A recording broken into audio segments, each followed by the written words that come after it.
Hi everyone. तो आज हम लोग कवर करेंगे directive principle of state policy, जो कि पॉलिटी में एक इम्पॉर्टेंट चैप्टर है। इससे पहले हम लोगों ने फंडामेंटल राइट्स और उससे रिलेटेड एमसीक्यू जो कि एग्ज़ाम ओरिएंटेड बनाए गए थे उसको हम लोग प्रैक्टिस किए।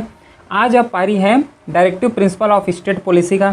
पूरा हर एक डायमेंशन को कवर करेंगे। जिस टाइप से क्वेश्चन पूछ सकते हैं उस टाइप से हम लोग हैंडल करने वाले हैं। अगर क्वेश्चन एग्ज़ाम में आ जाता है तो उसको आसानी से हैंडल कर सको। ठीक है, कोई भी डाउट रहता है तो ये व्हाट्सअप नंबर दिया हुआ है, मैसेज कर सकते हो। और ये टेलीग्राम चैनल है, इसमें पूरा इसका पीडीएफ जो है अपलोड हो जाएगा।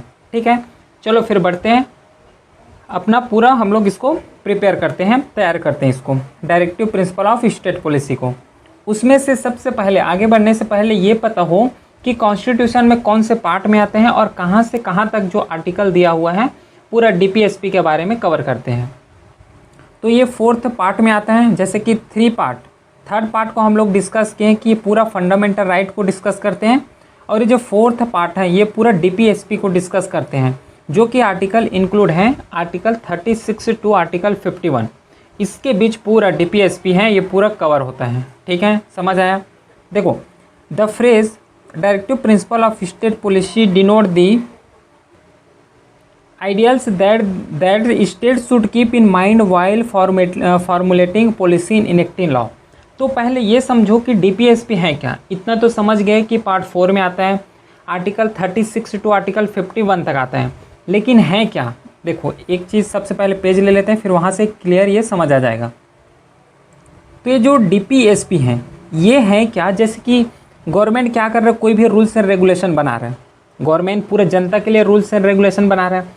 तो गवर्नमेंट कहीं निगेटिव टाइप होके रूल्स बना दिए। ट्रैफिक है, जैसे कि ट्रैफिक में चालान कटेगा। मान लो गवर्नमेंट ने क्या रूल लिया कि अब ट्रैफिक का कोई भी वायलेशन करते हैं तो उसको 25,000 चालान कटेगा, ऐसा रूल बना दे रहे हैं। गवर्नमेंट ने ऐसा रूल बनाया कि ये जो स्कीम है, कोई भी स्कीम है, ये स्कीम क्या है, केवल और केवल जो है रिच पीपल के लिए लागू होगा। ये रूल्स बना सकते हैं। या फिर ऐसा रूल्स बना दिए कि ये जो स्कीम है ये केवल और केवल पुअर पीपल के लिए अप्लाई होगा, रिच के लिए नहीं होगा। इसका मतलब क्या देख रहे हो यहाँ पे, ये जो रूल्स एंड रेगुलेशन बना रहे हैं ये तो न तो पीपल के फेयर में बन रहे हैं, न जो ये चालान कट रहे हैं न ये पीपल के फेयर में बन रहे हैं। समझ रहे हो, नहीं यहाँ पे जो स्कीम लगा रहे हैं वो भी पीपल के फेवर में भी स्कीम नहीं लग रहे हैं। इसका मतलब क्या हुआ, गवर्नमेंट जो है आर्बिट्रेरी तरीके से, गवर्नमेंट जो है अपने मनमाना तरीके से रूल्स एंड रेगुलेशन बना रहे हैं। तो इसी को चेक करने के लिए डीपीएसपी होता है।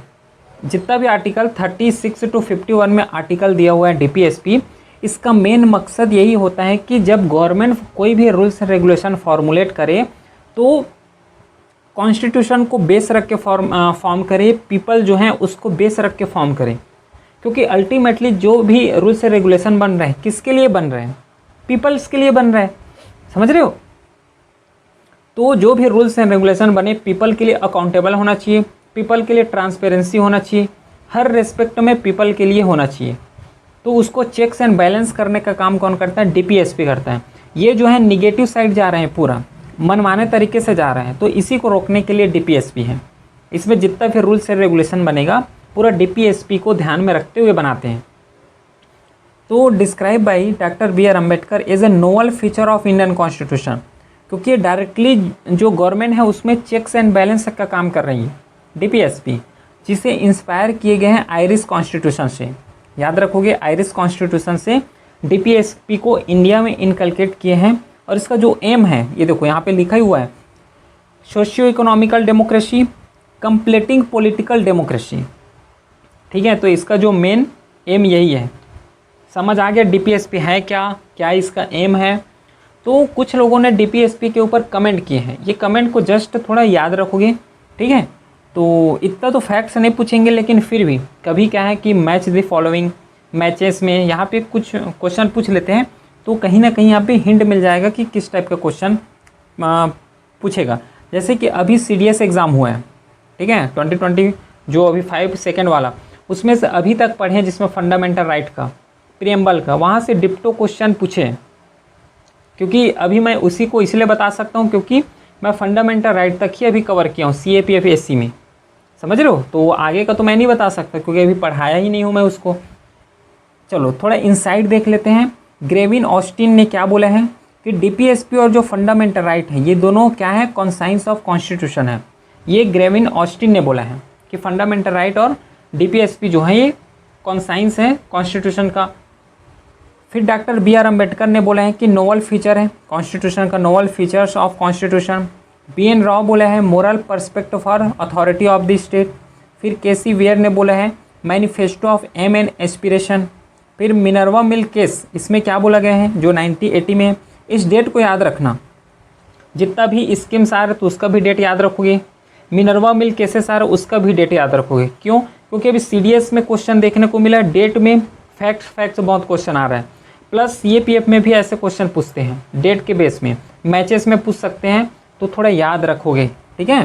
तो इसको पढ़ रहे हो। अब देखो मिनर्वा मिल केस याद है, सब पता है, इसका बैकग्राउंड भी पता है ना, मिनर्वा मिल केस है क्या ये भी पता है।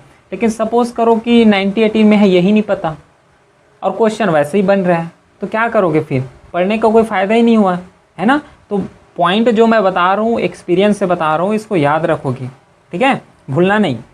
emphasizes harmony between fundamental right and DPSP as a vital to the constitutional basic structure। ठीक है, तो मिनर्वा मिल केस है ये, तो इसमें क्या बोला है ये याद रखोगे, ठीक है। अब देखो जैसे कि मैं बताया कि जो DPSP है directive principle of state policy है, ये गवर्नमेंट के ऊपर एक चेक्स एंड बैलेंस का काम करते हैं। कैसे करते हैं यहाँ पे समझ आ जाएगा, इसका फीचर ही जब समझोगे तो ऑटोमेटिकली क्लियर हो जाएगा कि ये कहीं ना कहीं की गवर्नमेंट जो आर्बिट्ररी एक्शन लेते हैं उसके लिए ही है ये। देखो पहला तो एक मोरल ऑब्लिगेशन लगाते हैं, कैसे? आल्दो नॉन जुडिशिएबल, याद रखोगे ये जुडिशिएबल नहीं है, ठीक है, या फिर जस्टिसिएबल नहीं है ये। जस्टिसिएबल मतलब जस्टिसिएबल ये नहीं है DPSP, लेकिन फंडामेंटल राइट जो है जस्टिसिएबल है।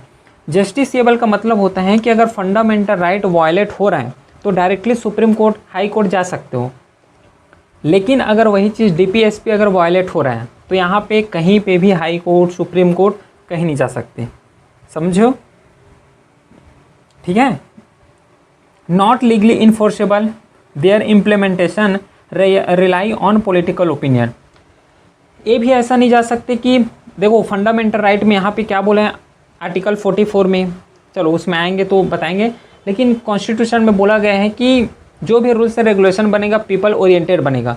आप ये नहीं बोल सकते कि लेजिस्लेचर में जाके, लोकसभा राज्यसभा में जाके कि हमारे लिए ये कानून बनाओ, क्यों? क्योंकि ये तो DPSP में दिया गया है, तो ऐसा नहीं बोल सकते, ठीक है। अगर वायलेशन हो रहा है तब भी नहीं बोल सकते, लेकिन हालांकि जो भी रूल्स एंड रेगुलेशन बनते हैं वो DPSP को ऐसे कंसीडर करके बनते हैं, ठीक है, क्योंकि अपने पास जुडिशरी भी तो है, ठीक है, जुडिशरी भी है। अगर कॉन्स्टिट्यूशन को वायलेट कर रहे हो तो डायरेक्टली एक्शन में कौन आ जाते हैं? जुडिशरी आ जाते हैं, ठीक है। तो although non justiciable, not legally enforceable, their implementation rely on public opinion, ठीक है। जो इलेक्टेड रिप्रेजेंटेटिव वही रूल्स बना रहे हैं उसके ऊपर ये बेस्ड है, ठीक है। ना हम लोग जाके बोल सकते हैं और ना ही लीगली इन्फोर्सेबल है, नहीं कि सुप्रीम कोर्ट या फिर जो जुडिशरी ये बोल सकते हैं कि इसमें रूल्स बनाओ, इसमें रूल्स नहीं बनाना चाहिए, इसमें रूल्स बनाओ, तो इस रेस्पेक्ट में भी ये नहीं बोल सकते। ये एक मोरल ऑब्लिगेशन है। अगर लगता है इलेक्टेड रिप्रेजेंटेटिव को ये सेंसिटिव इशू है, इसमें रूल्स बनना चाहिए, इसमें रूल्स रेगुलेशन होना चाहिए, तो ये क्या बनाएंगे? रूल्स रेगुलेशन बनाएंगे, ठीक है। फिर कॉम्प्रिहेंसिव प्रोग्राम, क्यों?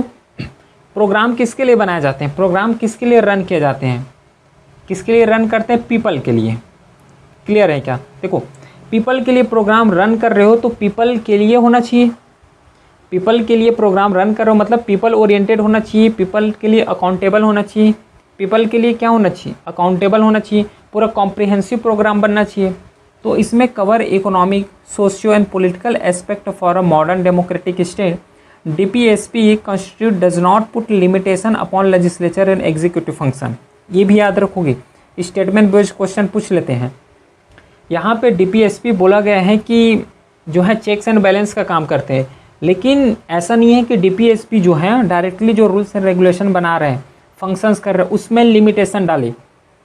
मार्क करो वर्ड को, लिमिटेशन डालने के लिए DPSP नहीं बनाया गया है, एक रास्ता दिखाने के लिए बनाया गया है, ठीक है। मान लो मेरे को ये एक पॉइंट ये है, मेरे को ये पॉइंट में जाना है, ठीक है। अगर मेरे को रास्ता ना हो तो मैं क्या करूँ? इधर उधर भटकते भटकते इस पॉइंट पर पहुँच रहा हूँ, लेकिन यहीं पे मेरे पास रास्ता है। रास्ता कौन सा है? डीपीएसपी का, कि डायरेक्टली यहाँ तक मैं पहुँच जाऊँ। समझे बात को? तो इस रेस्पेक्ट में ये है, इसमें कोई लिमिटेशन नहीं लगा रहे गवर्नमेंट के ऊपर, नहीं लेजिस्लेचर नहीं एग्जीक्यूटिव, लेकिन एक रास्ता दिखा रहे हैं, एक वे फॉरवर्ड की तरह हम लोग यूज़ कर सकते हैं। समझे? फिर कॉन्स्टिट्यूशनल गाइडलाइन है, गाइडलाइन भी बोल सकते हो इसको। Serve as a representation for state, central, state, local authority in legislative, executive, administration matter. तो वही चीज़ है, रूल्स बना रहे हो, रेगुलेशन बना रहे हो, तो ये क्या है? एक पाथ है कि किस डायरेक्शन में अपने को जाना है, किस डायरेक्शन में रूल्स एंड रेगुलेशन बनना चाहिए। फिर अगला है socio economical democracy, promote positive social and economical right unlike fundamental negative in nature. तो इसका मतलब ये है कि पॉजिटिव साइड जाओ, निगेटिव साइड नहीं जाना है, क्योंकि फंडामेंटल को यहाँ पे निगेटिव साइड बोला गया है, निगेटिव इन नेचर बोल रहे हैं। ऐसा क्यों बोलते हैं? क्योंकि जितना भी फंडामेंटल राइट पढ़ोगे, है ना, पढ़ चुके हैं तो यहाँ पे जस्ट रिवाइज होना चाहिए, ठीक है।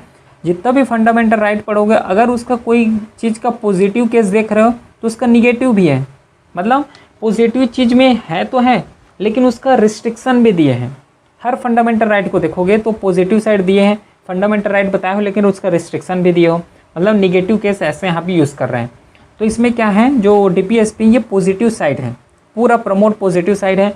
क्यों? क्योंकि पीपल के लिए अकाउंटेबल हो, मतलब पॉजिटिव है। पीपल के लिए जुडिशरी है, मतलब पॉजिटिव है। इकोनॉमिकल राइट दे रहे हो, सोशो इकोनॉमिकल राइट दे रहे हो, मतलब क्या है? ये पॉजिटिव डायरेक्शन में लेके जा रहे हैं। तो सोशियो इकोनॉमिक जो डेमोक्रेसी बोल रहे हैं वो इसी केस में बोल रहे हैं। समझ रहे हो?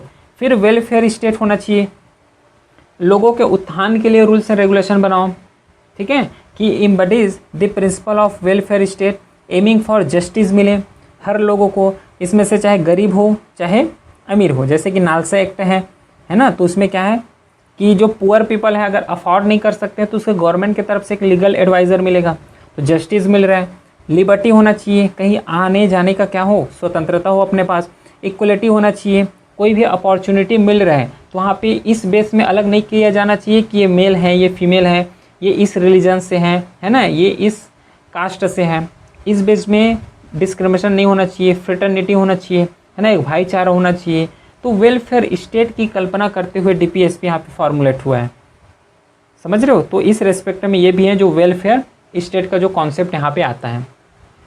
फिर क्लासिफिकेशन देख लेते हैं, क्योंकि जो डीपीएसपी देखोगे तो डीपीएसपी जो है एक सोशलिज्म को भी फॉलो करता है।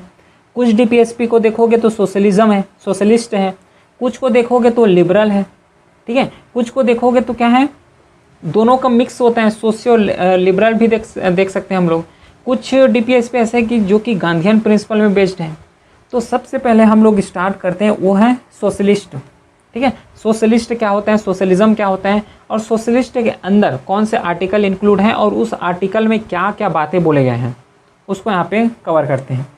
तो सोशलिस्ट क्या होता है, reflect ideology of socialism, laid down the framework of democratic socialist state, aim at providing social and economic justice, set the path toward a welfare state. ये जो सोशलिस्ट जो है, सोशलिज्म जो बात करती है स्टेटलेस सोसाइटी का बात करते हैं। स्टेटलेस मतलब क्या हुआ कि जितना भी मास प्रोडक्शन होगा, मास प्रोडक्शन मतलब फैक्ट्री से जितना भी आउटपुट निकल रहा है, सर्विसेज सेक्टर से, तो जितना भी मास प्रोडक्शन होगा ये पब्लिक के पास जाना चाहिए। और पब्लिक इसका डायरेक्टली एंटिटी होगा, पब्लिक इसका क्या होगा, ओनरशिप राइट लेके रखेगा, ना कि गवर्नमेंट क्या कर रहा है, पूरे जो है पूरे को कंट्रोल कर रही है। समझ रहे हो? तो ये एक रिफ्लेक्ट करता है सोशलिज्म के आइडियोलॉजी को, laid down the framework of democratic socialist state, ठीक है, aim at providing social and economical justice. इसमें क्या है, जो प्राइवेट एंटिटी होता है उसका यहाँ पे कोई रोल नहीं होता है, जो सोशलिज्म जो है, जो सोशलिज्म आइडियोलॉजी को फॉलो करते हैं। तब देखो इसमें कौन कौन सा ऐसा आर्टिकल है, पहले सोशलिज्म को पढ़ रहे हैं, ठीक है, इसमें कौन कौन सा आर्टिकल आता है देखना। आर्टिकल 38 क्या बोलता है, आर्टिकल 38 ये बोलता है, सबसे पहले ये तो याद है ना कि जो डीपीएसपी है कौन से आर्टिकल तक है, मतलब कहाँ से कहाँ तक है, तो याद रखोगे 36 to 51 तक है, ठीक है।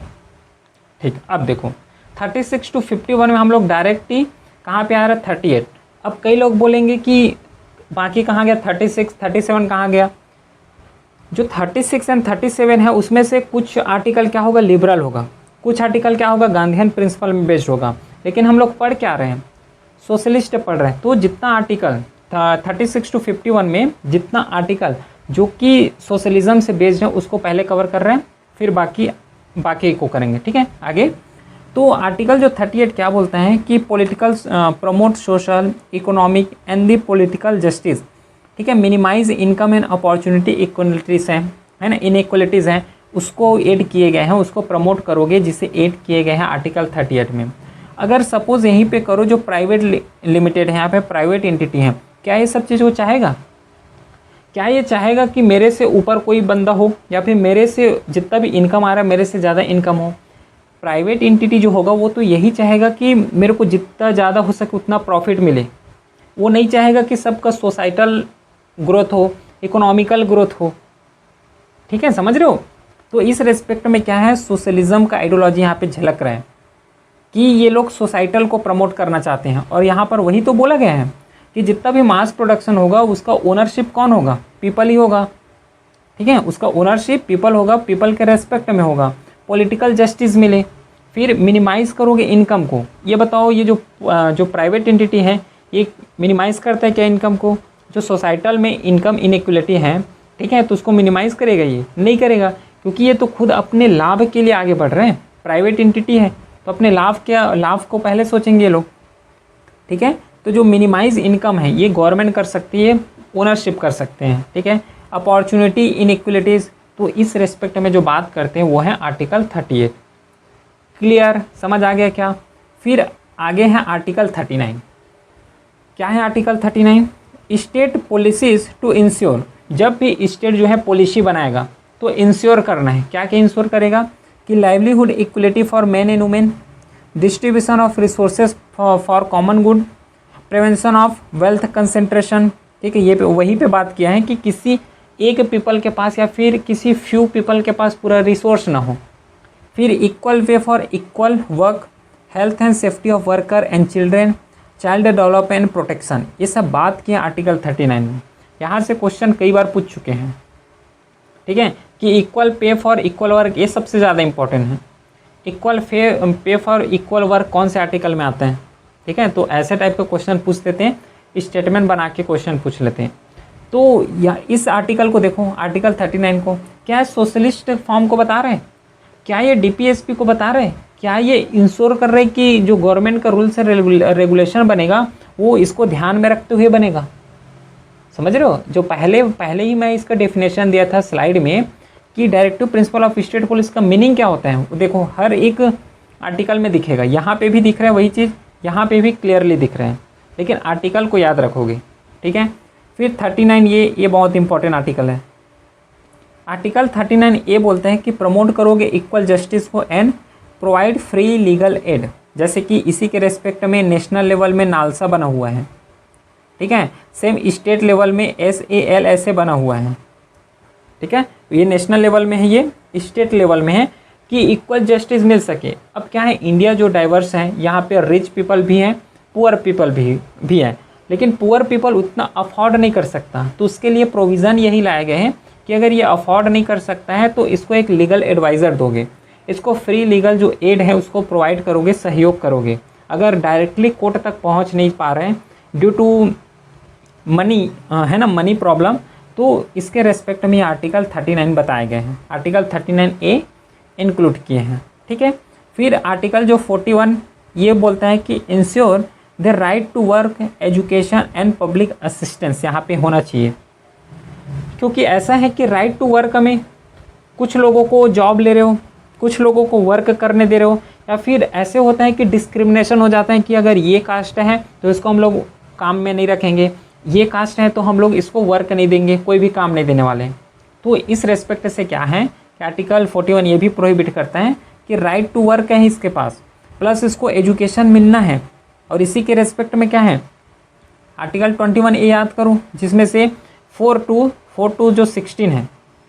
ठीक है, देखो नो, जो आर्टिकल 21 है ये बोला गया है कि जो चिल्ड्रेन है उसको क्या मिलना चाहिए, 4 नहीं है। ठीक है, जो चिल्ड्रेन है 21, आर्टिकल 21A में यहाँ पे चिल्ड्रेन को बोला गया है कि इस एज के ग्रुप तक क्या होगा, स्कूल जाएगा। तो इसी के रेस्पेक्ट में तो बनाए गए हैं। बताओ कि एज कहाँ से कहाँ तक बोले गए हैं, ठीक है। फिर इंश्योर करेंगे right to work, education and public assistance, समझ आ गया आर्टिकल 41। फिर आर्टिकल 42 ये क्या बोलते हैं, provide human work condition and maternity relief. British काल से ही देखियो कि क्या है, लोगों को 10-10 घंटा काम करा रहे हैं, बेसिक जो आवर है वो 8 आवर्स हैं, उससे ज़्यादा ही काम करा रहे हैं। तो अगर काम करा रहे हो, उसको एम्प्लॉयमेंट रखे हो, एम्प्लॉय रखे हो, तो ऐसा नहीं कि सीधा कंटिन्यू काम ही करा रहे हो, उसको लंच का ब्रेक भी नहीं दे रहे हो, है ना। तो ऐसा नहीं होना चाहिए। तो आर्टिकल 42 जो बोला गया है वो है provide human work condition and maternity relief भी। तो 42 समझ आया। फिर आर्टिकल 43 ये बोलते हैं कि ensure living wages and the decent life standard for living standard for workers. तो वर्कर्स का जितना भी वेजेस हैं, है ना, जिस तरीके से काम कर रहे हैं उसको उस तरीके से वेजेस मिलना चाहिए, उसका कमाई मिलना चाहिए, ना कि 8 घंटा करा रहे हो उसको 150-200 ही बस दे रहे हो। तो ऐसा नहीं होना चाहिए, जैसा काम करा रहे हो वैसे ही वेजेस दो उसको, ठीक है। तो आर्टिकल 43 ये बोलते हैं। फिर ये जो 43A इम्पॉर्टेंट आर्टिकल है, workers participation in industry management, कि जितना भी वर्कर्स हैं ये इंडस्ट्री का मैनेजमेंट में पार्टिसिपेट कर सकें। फिर जो आर्टिकल 47 है, improve nutrition, living standard and public health, इसके बारे में बात करते हैं। क्योंकि अगर चिल्ड्रेन को, है ना, चिल्ड्रेन या फिर एडल्ट को अगर ठीक से न्यूट्रिशन नहीं मिलेगा तो क्या होगा। अगर ठीक से न्यूट्रिशन मिलता है, इसको डिस्कस करो। अगर ठीक से न्यूट्रिशन मिलता है तो एक सोसाइटल में क्या होगा, ग्रोथ होगा। सोसाइटल ग्रोथ हो रहा है मतलब इकोनॉमी में योगदान दे रहे हैं। इकोनॉमी में अगर योगदान दे रहे हैं इसका मतलब क्या हो रहा है, जीडीपी इंक्रीज़ हो रहा है, ठीक है। अगर यही केस में निगेटिव लोगे कि न्यूट्रिशन जो है कम है, तो उतने अच्छे तरीके से सोशल इंगेजमेंट नहीं होगा, उतने अच्छे तरीके से जो जीडीपी में ग्रोथ होना चाहिए, जो इकोनॉमी में ग्रोथ होना चाहिए, उतना ग्रोथ नहीं देखने को मिलेगा। नहीं उसका लिविंग स्टैंडर्ड उतना अच्छा होने वाला है, न कि जो उसका पब्लिक हेल्थ है वो भी अच्छा होने वाला है। तो अगर न्यूट्रिशन ठीक से मिल रहा है तो ऑटोमेटिकली जो पब्लिक हेल्थ है वो ठीक हो जाएगा। सैनिटेशन रखोगे तो ऑटोमेटिक पब्लिक हेल्थ ठीक हो जाएगा, लिविंग स्टैंडर्ड ऑटोमेटिकली ठीक हो जाएगा। तो ये जो है आर्टिकल 47 इस रेस्पेक्ट में डिस्कस करता है, याद रखोगे। नेक्स्ट देखो, अब यहाँ तक जितना भी आर्टिकल हम लोग कवर किए हैं ये सब क्या है, सोशलिस्ट बेस्ड है। सोशलिज्म जो आइडियोलॉजी है उसमें बेस्ड है। अब जो है अगला पढ़ते हैं, यह है गांधीनिज्म बोलो, गांधीयन बेस्ड जितना भी आइडियोलॉजी है उसके रेस्पेक्ट में जितना भी आर्टिकल यहाँ पे ऐड किए गए हैं उसको देखते हैं।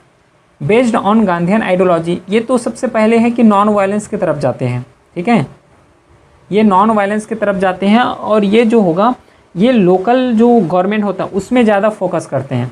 गांधीयन जो गांधीयन प्रिंसिपल है, ये जो जितना भी डेवलपमेंट होना चाहिए वो ग्रास रूट लेवल से अप में जाना चाहिए, ठीक है। ये ग्रास रूट लेवल है तो यहाँ से ग्रोथ होना चाहिए, न कि ऊपर से नीचे आ रहे हो, समझ रहे हो। तो ग्रास रूट लेवल या फिर जो पंचायत हो गया या फिर विलेज हो गया, विलेज लेड डेवलपमेंट का ये फॉर्म रखते हैं, विलेज लेड डेवलपमेंट का ये आइडियोलॉजी रखते हैं। Based on Gandhian ideology represent the program of reconstructions enumerated by Gandhi during the national movement। अब देखो नेशनल मूवमेंट में जितना भी आइडियोलॉजी उसके पास थे, चाहे ग्रास रूट लेवल से डेमोक्रेसी होना चाहिए, पीपल पार्टिसिपेशन हर रेस्पेक्ट में होना चाहिए, फ्री लीगल एड प्रोवाइड होना चाहिए, ठीक है। तो इस रेस्पेक्ट में क्या है कि गांधीयन प्रिंसिपल को जो आइडियोलॉजी है यहाँ पे दिखता है। आर्टिकल समझो, आर्टिकल 40 क्या बोलते हैं। अब देखो इससे पहले हम लोगों ने आर्टिकल 70 तक पहुँच गए, लेकिन आर्टिकल 40 को अभी कवर कर रहे हैं हम लोग यहाँ पे। क्यों ऐसा, क्योंकि आइडियोलॉजी बेस्ड हम लोग प्रिपेयर कर रहे हैं यहाँ पे, ठीक है। अगर आर्टिकल वाइज करते हैं तो पहले गांधीज़म आ जाता, तो उसके बाद लिबरल आ जाते हैं, लिबरल के बाद पता चल रहा है कि सोशलिज्म आ जा रहे हैं। तो इससे क्या है, कन्फ्यूज़न हो जाता कि कौन लिबरल है, कौन आइडियल है, कौन जो है गांधीयन बेस्ड प्रिंसिपल है। तो इससे क्या है कि अगर एक जगह जैसे कि अभी पढ़े सोशलिज्म, जो सोशलिज्म आइडियोलॉजी है, सोशलिस्ट हैं, उसको एक आर्टिकल कवर कर लेते हैं, फिर अब गांधीयन है इसको एक आर्टिकल कवर कर लेते हैं, है ना, एक साथ। तो ऐसे पढ़ने में ज़्यादा इजी हो जाता है, ठीक है। तो आर्टिकल 40 समझ आ गया। आर्टिकल 40 बोला गया है establish village panchayat for self government. पीछे प्रीवियस स्लाइड में बताया कि ये जो डिमांड करते थे या फिर ये जो चाहते थे कि ये जो डेवलपमेंट हो, चाहे इंफ्रास्ट्रक्चर, एजुकेशन, हेल्थ, हर रेस्पेक्ट से डेवलपमेंट हो, ग्रास रूट लेवल से ऊपर की तरफ जाना चाहिए। ये पंचायती राज विलेज को ज़्यादा मोर इम्पोर्टेंट देते थे, ज़्यादा फोकस में रखते थे। ठीक है, तो ये आर्टिकल जो 41 है ये बोला गया है कि इस्टाब्लिश करो village panchayat for self government. फिर आर्टिकल जो 43 है ये बोलता है कि promote cottage industry in rural area. देखो यहाँ पे भी रूरल एरिया का बात कर रहे हैं, यहाँ पे भी रूरल एरिया का बात कर रहे हैं। तो ये चाहते थे कि जो रूरल एरिया है वहाँ पे कॉटन इंडस्ट्री का ग्रोथ हो, क्योंकि जब ये आए जैसे कि 1915 में तो खुद साउथ अफ्रीका से इंडिया है, फिर 1947 में इंडिया इंडिपेंडेंस हो गया। तो इसके बीच इन्होंने ये देखा कि जो कॉटन इंडस्ट्री है ये मेजॉरिटी पार्ट में है, जहाँ भी इसका सत्याग्रह हुआ, जहाँ भी इसका मार्चेस हुए है ना, मार्च हो गए, तो इसमें क्या है कॉटन इंडस्ट्री को इन्होंने ज़्यादा प्रायोरिटी दी है, क्योंकि मेजॉरिटी पॉपुलेशन जो है कॉटन इंडस्ट्री बेस्ड थे। मतलब कॉटन जो एग्रीकल्चर होता है ना, तो कॉटन फार्म में ज़्यादा इंजस थे, है ना। तो 1943 जो आर्टिकल 43 है ये इसी रेस्पेक्ट में बात करते हैं, कॉटन इंडस्ट्री होना चाहिए। ठीक, अगला जो है आर्टिकल 43 भी, ये भी इम्पॉर्टेंट आर्टिकल है। जैसे कि 39A पढ़े हैं, ये भी इम्पॉर्टेंट है, ये भी इम्पॉर्टेंट है। आर्टिकल 43B ये इनकरेज किए हैं democratic management of cooperative society. अब कोऑपरेटिव सोसाइटी कहाँ होगा, इतना बड़े बड़े सिटी वहाँ पे देखने को नहीं मिलता है। यहाँ स्मॉल एरिया हो गया या फिर विलेजेस हो गया, यहाँ पे कोऑपरेटिव सोसाइटी होना चाहिए और वहाँ का डेमोक्रेटिक मीन्स से मैनेज होना चाहिए। ठीक है, अब कोऑपरेटिव सोसाइटी बना लिए, इसका मतलब ये नहीं कि हायरार्की चल रहा है कि ये है तो इसका जो सन आएगा वो इसके बाद इसका हेड बनने वाला है, फिर उसका सन हेड बनने वाला है, ऐसा नहीं। डेमोक्रेटिक होना चाहिए, इलेक्टेड रिप्रेजेंटेटिव होना चाहिए, जिससे क्या है बाहर के लोग अगर आ रहे हैं यहाँ पे, अगर पार्टिसिपेट करना चाहे तो उसको भी तो मौका मिले, उसको भी तो अपना जितना भी आइडिया है, आइडियोलॉजी है, उस बेस में काम करने का मौका मिले। तो ये चाहते थे कि जो आर्टिकल 43B है कि इंश्योर की democratic management of cooperative society. Clear. फिर 46 protect educational and economical interest of SC ST weaker section. तो देखो इसको, protect educational and economical interest. जो 1947 में इंडिया इंडिपेंडेंस हो गया, तो 1947 के बाद अगर मेजॉरिटी अगर देखा जाओगे SC ST कम्युनिटी या फिर वीकर सेक्शन उतने अच्छे तरीके से उत्थान नहीं हुआ। एक तो पहली बात है कि ब्रिटिश छोड़ के गए, अब छोड़ के गए तो इस स्थिति में छोड़ के गए कि न तो इंडिया का GDP उतना अच्छे से था, न तो इंफ्रास्ट्रक्चर एजुकेशन हेल्थ उतना अच्छे से था, और इतना ख़राब होने के बाद भी SC ST का जो स्थिति है ये भी और ज़्यादा ख़राब था। तो उसके उत्थान के लिए प्रोटेक्ट करो इसको एजुकेशनल, क्योंकि इसका जो कल्चर है, लैंग्वेज है, जो डोमिनेशन है उससे अलग है। तो इसका लैंग्वेज को, कल्चर को क्या करना है, प्रिजर्व करना है। इसका जो भी स्क्रिप्ट है उसको प्रिजर्व करना है। इसका जो इकोनॉमिक इंटरेस्ट है उसको भी क्या करोगे, अप में लेके जाओगे। वीकर सेक्शन है उसको अप में लेके जाओगे। तो ये पूरा डिटेल जो दिए गए हैं आर्टिकल 46 बोलता है। ठीक है, समझ आ गया आर्टिकल 46। अब जो आर्टिकल है 47 ये बोलता है कि intoxicant except for medical use. Intoxicant जितना भी है, चाहे बियर हो रहा है या फिर सिगरेट्स हैं, ये सब चीज़ जो हेल्थ को क्या करते हैं, हार्म करते हैं, उसका बैन होना चाहिए। ये आर्टिकल 47 बोलते हैं। अब देखो यहाँ पे क्या है, आर्टिकल 47 है ये तो बोला है, लेकिन ये सोचो कि अभी तक बैन क्यों नहीं किए, क्योंकि ये तो डायरेक्टिव प्रिंसिपल है, तो सरकार क्यों इसमें रूल्स एंड रेगुलेशन नहीं बनाए। तब बोलोगे कि अब क्या है, आर्टिकल 47 पता चल गया कि आर्टिकल 47 बैन करता है इंटॉक्सिकेंट, लेकिन DPSP होने के बाद भी गवर्नमेंट ने क्या किया है, इसको बैन नहीं किया। अब कोर्ट जाएंगे तो कोर्ट नहीं जा सकते, क्योंकि ये नॉन जस्टिसेबल है और ये उसका इलेक्टेड रिप्रेजेंटेटिव है, उसके ओपिनियन में बेस्ड है।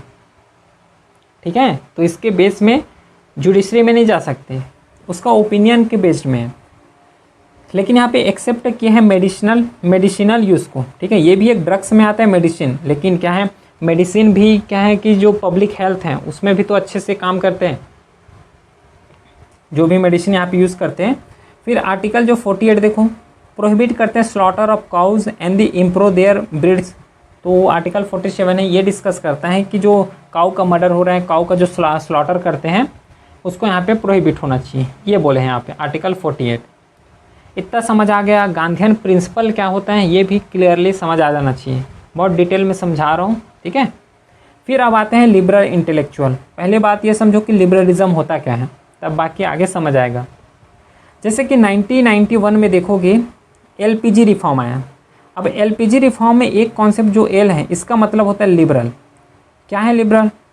लिबरल का मतलब होता है, पहले ये समझो, जैसे कि इंडिया है, इंडिया 1991 तक कैसा था कि बाहर के लोग इंडिया में आ नहीं सकते ट्रेड करने के लिए, अगर आ रहे हैं तो इंडिया का जो रूल है वो इतना स्ट्रिक्ट था कि बाहर से आए हुए जो भी फैक्ट्री है उसको इंडिया में चलने नहीं देते। फिर क्या है, क्राइसिस हुआ, इकोनॉमिक क्राइसिस इंडिया में, तो आईएमएफ जो लोन देते हैं, इन्होंने क्या कंडीशन रखा कि इंडिया में एलपीजी रिफॉर्म होना चाहिए, एलपीजी रिफॉर्म आना चाहिए। तो इंडिया ने लाया है ना, ये प्रेशर की वजह से आया है। तो इंडिया ने क्या किया, अपना जो भी स्ट्रिक्ट रूल्स हैं, रेगुलेशन, उसको थोड़ा लिबरल करना स्टार्ट किए, मतलब थोड़ा फ्लेक्सिबिलिटी करना स्टार्ट किए कि ठीक है, अगर फॉरेन कंट्री के कोई लोग अगर इंडिया में आते हैं तो यहाँ पे अपना फैक्ट्री लगा सकते हैं, इंफ्रास्ट्रक्चर डेवलपमेंट कर सकते हैं, एम्प्लॉयमेंट जनरेशन कर सकते हैं। मतलब ये क्या हुआ, थोड़ा लिबरल हो गया। पहले स्ट्रिक्ट थे, अब क्या हो गया, लिबरल हो गया। तो इस आइडियोलॉजी को बोलते हैं हम लोग liberalism, to represent the ideology of liberalism. Clear, समझ आया लिबरलिज्म क्या होता है? थोड़ा लिबरल हो जाना, थोड़ा दया दिखा देना, सीधे से बात, ठीक है।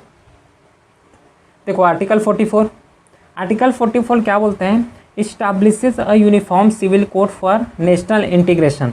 तो अभी न्यूज़ में भी रहा है यूनिफॉर्म सिविल कोड, तो इसके बारे में जो डिस्कस करते हैं वो आर्टिकल 44 है। अब सबको पता है यूनिफॉर्म सिविल कोड क्या होता है, ठीक है।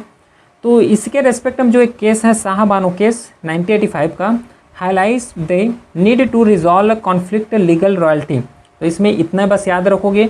और आर्टिकल 44 जो है सिविल कोड का बारे में बात करते हैं, बस इतना याद रखोगे, ज़्यादा इसमें कुछ याद रखने नहीं है। आर्टिकल 44 क्या बोलते हैं, ensure early childhood education for children up to 6। ये जो 86 कॉन्स्टिट्यूशनल अमेंडमेंट एक्ट हुआ है 2002 में, तो आर्टिकल 45 है, ये डिस्कस करते हैं इसके रिस्पेक्ट में। क्लियर।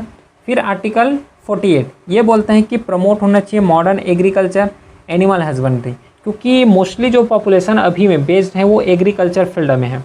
अब एग्रीकल्चर फील्ड में जब है तो उसके लिए मॉडर्न टेक्नोलॉजी भी होना चाहिए, क्योंकि मॉडर्न का युग है, मॉडर्नाइजेशन बढ़ रहे हैं, तो एग्रीकल्चर फील्ड में भी तो मॉडर्नाइजेशन होना चाहिए, एनिमल हस्बेंड्री में भी तो मॉडर्नाइजेशन इक्विप होना चाहिए। तो इसके रेस्पेक्ट में लॉन्च किए गए जो आर्टिकल यहाँ पे इंक्लूड किए गए वो है आर्टिकल 48। फिर आर्टिकल जो 48A है, to protect environment and wildlife, ये बात करते हैं। आर्टिकल जो 48 है, ठीक है, इन्वायरमेंट को प्रोटेक्ट करना है, ये बात करते हैं। तो ये सब जितना भी आर्टिकल अभी तक समझे, ये लग रहा है कि ये लिबरल है। देखो लिबरल लग रहे हैं, है ना, लिबरलिज्म के आइडियोलॉजी में ये बेस्ड है। फिर आर्टिकल जो 49 है, ये बोलते हैं कि safe guard historical moment of nation important. जितना भी हिस्टोरिकल मोनूमेंट है, चाहे ताजमहल का ले लो, आगरा फोर्ट हो गया, है ना, दिल्ली फोर्ट हो गया, तो एक्सेट्रा जितना भी हिस्टोरिकली इम्पॉर्टेंट है उसको हम लोग प्रिजर्व करना है।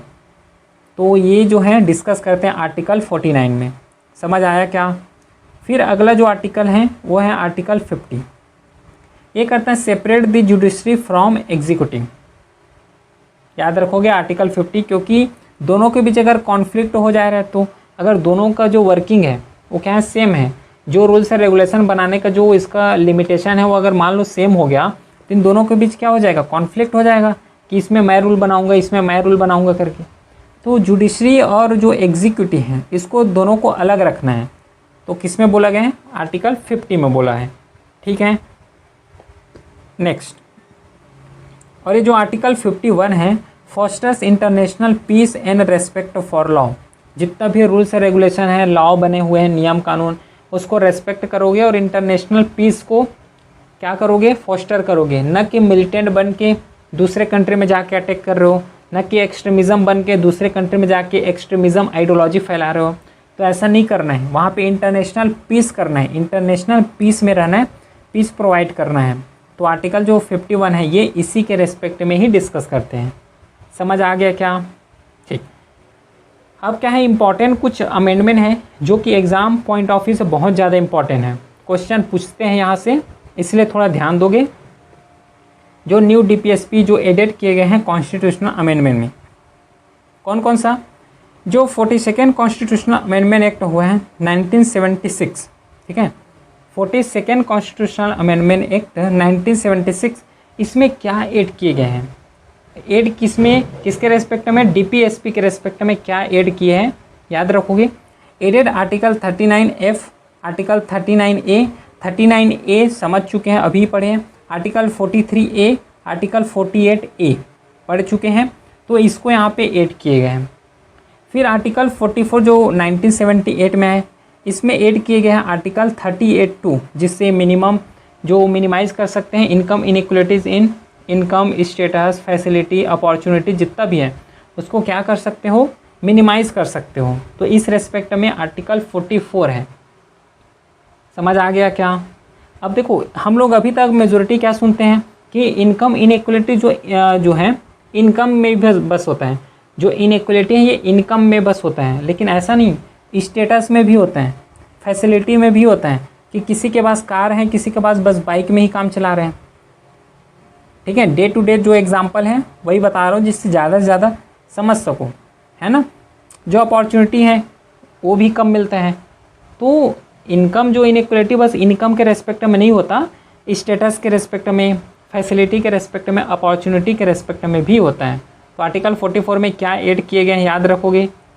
फिर आर्टिकल 86 जो कि 2002 में आए, एडेड आर्टिकल 45, क्या बोलता है article 45? The fundamental change this subject matter of article 45 and elementary education is made as a fundamental right under article 21A, जो कि राइट टू एजुकेशन का बात करते हैं। फिर 97 कॉन्स्टिट्यूशनल अमेंडमेंट एक्ट जो 2011 के हैं, इसमें आर्टिकल 43B को जोड़े गए to promote formation, function and management of cooperative society. तो कोऑपरेटिव सोसाइटी के रेस्पेक्ट में जोड़े गए हैं 43 फंक्शन की। कोऑपरेटिव सोसाइटी फंक्शन कैसे करेगा, बना तो लियो, तो उसका एडमिनिस्ट्रेशन कैसे करोगे, ठीक है, उसका मैनेजमेंट कैसे होगा, फंक्शनिंग कैसे होगा, हर एक रेस्पेक्ट में जो है डिटेल में बात की है। यह है आर्टिकल 97। ठीक है, समझ आ गया आर्टिकल 97। ठीक, तो यहाँ तक आज के क्लास तक रखते हैं। ठीक है, अगला हम लोग डिस्कस करेंगे डिफरेंसेस फंडामेंटल राइट डीपीएसपी, ठीक है, जो फंडामेंटल ड्यूटीज़ होता है उसको हम लोग क्लियर करेंगे। तो ये तो रहा ऑल अबाउट। आगे है एक चैप्टर और है, एक चैप्टर मतलब एक पार्ट और आएगा इसका, वहाँ पे पूरा और जो है पूरा कवर हो जाएगा डीपीएसपी जो है। ठीक है, उसके बाद हम लोग क्या करेंगे, एमसीक्यू सीरीज़ लगाएंगे। तो अगर कोई भी डाउट है तो ये व्हाट्सअप नंबर है, ठीक है, इसमें टेलीग्राम चैनल जो है यहाँ पे PDF मिल जाएगा। चलिए फिर मिलते हैं अब पार्ट 2 के साथ, तब तक के लिए thank you, have a great day.